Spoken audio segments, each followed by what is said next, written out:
Welcome to the viewers of bank box online. आज की इस इंटरेस्टिंग वीडियो में बात होगी रूल्स ऑफ बास्केटबॉल के बारे में। वीडियो को एंड तक देखिएगा ताकि आपको सारे रूल्स एंड इंस्ट्रक्शंस बास्केटबॉल के याद हो जाएं। तो सबसे पहले शुरू करते हैं कि बास्केटबॉल का जो गेम है, स्पोर्ट्स है, ये शुरू कहाँ से हुआ और ये स्पोर्ट्स आखिर है क्या।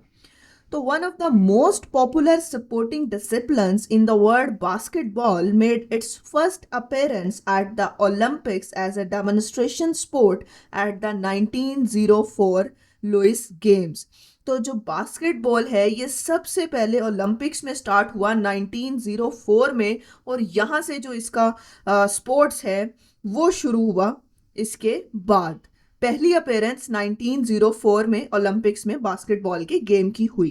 At the 1936 games basketball was included as a medal event and has been a permanent fixture at the quadrennial sporting showpiece since 1936 के गेम्स में बास्केटबॉल को जो है वो एज अ मेडल इवेंट शामिल किया गया और फिर ये एज अ परमानेंट फिक्सचर के तौर पर ओलंपिक्स में इंक्लूड होना शुरू हो गया।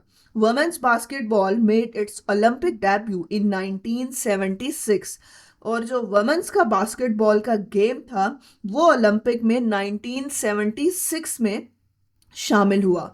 तो बास्केटबॉल शुरू कहाँ से हुआ, यहाँ से हमें जो है वो समझ आ जाती है। इसके बाद हम बात करते हैं बास्केटबॉल के कोर्ट के बारे में, डायमेंशंस के बारे में और उसकी मार्किंग्स के बारे में। To understand basketball, it's important to have an idea of the court's layout. Basketball को समझने के लिए सबसे ज़रूरी चीज़ ये है कि हमें बास्केटबॉल के कोर्ट की जो लेआउट है, डायमेंशंस हैं, उसके बारे में पता होना चाहिए। अकॉर्डिंग टू FIBA, जो कि इंटरनेशनल बास्केटबॉल फेडरेशन है, उसकी गाइडलाइंस के मुताबिक a basketball court is a rectangular playing area of 28 metre in length. तो जो बास्केटबॉल का कोर्ट है इंटरनेशनल बास्केटबॉल फेडरेशन के मुताबिक, उसका जो प्लेइंग एरिया है वो रेक्टेंगुलर शेप में होता है और उसकी जो लेंथ है वो 28 मीटर्स होती है और उसकी जो विड्थ है वो 15 मीटर्स होती है। तो यहाँ हमें दो चीज़ें समझ में आ गई कि जो बास्केटबॉल का कोर्ट है वो एक रेक्टेंगुलर शेप में होता है, रेक्टेंगुलर प्लेइंग एरिया होता है जिसकी लेंथ 28 मीटर्स होती है और जिसकी जो विड्थ है वो 15 मीटर्स होती है। International competitions including the Olympics follow FIBA guidelines.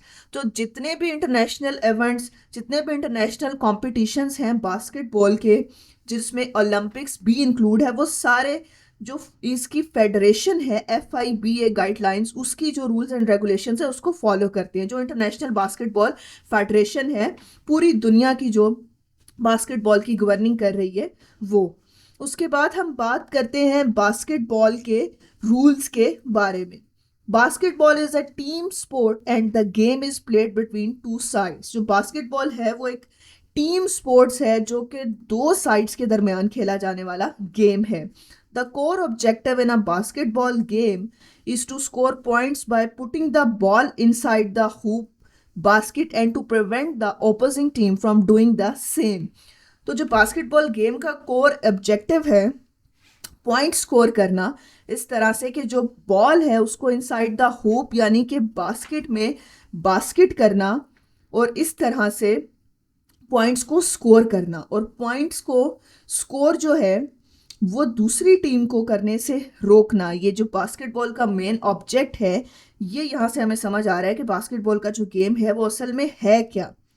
तो अब basketball game starts at the centre of the court when the ball is throne high up by the referee and one player from each team competing to gain possession। तो जो basketball का game है वो centre of the court से start होता है जब ball जो है वो रेफरी थ्रो करता है हवा में और जो दो प्लेयर्स हैं दोनों टीम्स के वो पोसेशन लेने की कोशिश करते हैं, यानी कि बॉल को पिक करने की कोशिश करते हैं।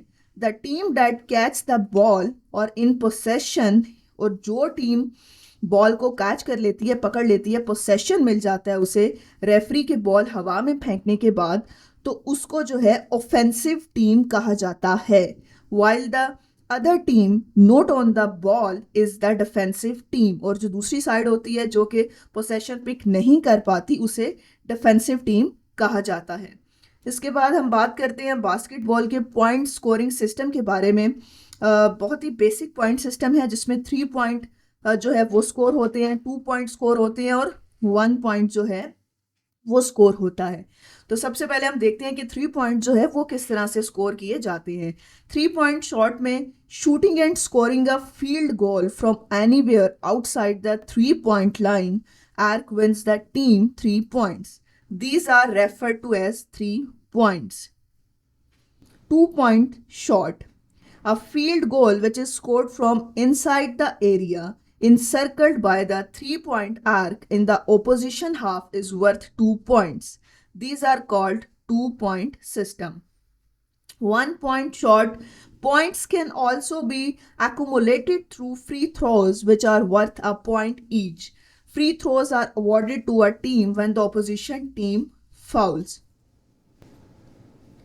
इसके बाद हम बात करते हैं कि how many players in basketball. A traditional basketball team has 12 players with 5 basketball players on the court at any given time. तो जो एक ट्रेडिशनल बास्केटबॉल का गेम होता है उसमें 12 प्लेयर्स जो हैं वो खेलते हैं और 5 बास्केटबॉल प्लेयर जो हैं वो कोर्ट के बाहर जो है वो हमेशा मौजूद रहते हैं। Unlimited substitutions are allowed.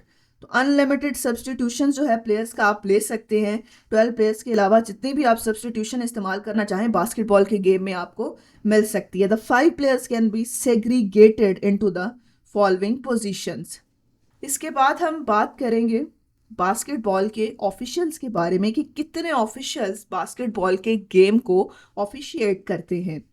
The game of basketball is not officiated only by referees. तो जो बास्केटबॉल का गेम है वो सिर्फ रेफरीज ऑफिशिएट नहीं करते। There is a whole group of officials to manage a game and to keep things on track.